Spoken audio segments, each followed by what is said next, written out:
Hi mayam, welcome back to my channel. Langlen Mommy Life pu yengbiriba mayam kuirabagi matungda blog ama ngasidi hapcharake. Madudi ngasise pork ama thonggadorine. Aduduga maru marang loina sida machal ke kai loi semebako maroi ke aduga yen amasu thongdoine. Aduga kaleja amaga metoine kaleja ga makan ga se nahangai di dum phangdabaneba.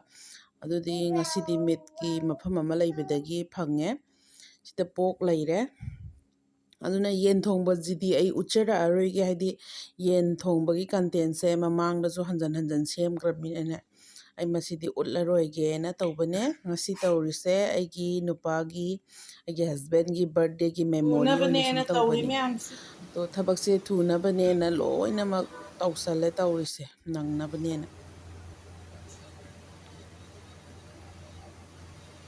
sai ma'am sise anauba laibane Dimapur Nagaland dagi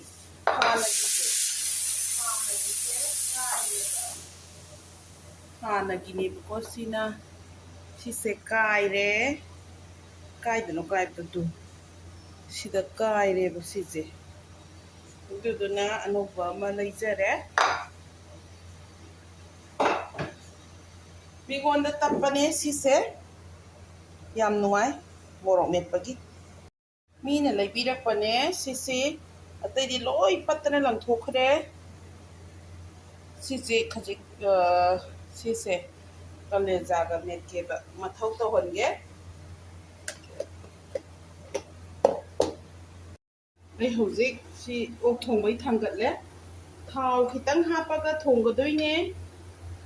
sigi pork recipe ku thongje try to biyo haibadi si aina thau happy se mamingi khaktagi ne ba haidi kaino tawjaradi stick eta tawsalle bako thau yawdabida tawradi duna thau se mathanda loi thoalaktoine aduga sigi sa maroi se Dimapur dagi pobirakpane ibung amana sa maroi se adugi marado ai thajangare aduda hobibila aina khoiramaga aduga sigi recipe se yamna luba nateba irai laibaneba thau se manam nungsinabane ngaurine aduga sisida fat ki sarok singdo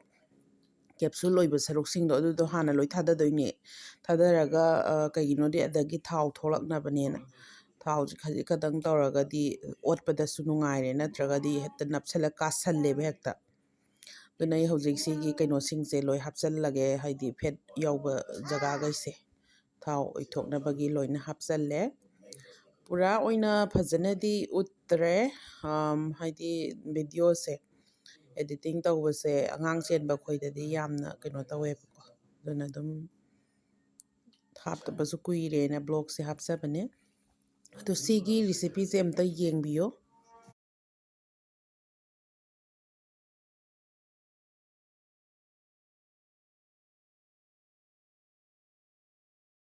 otle kum jala thame sigi mai chana base thong dere ana na thambi doi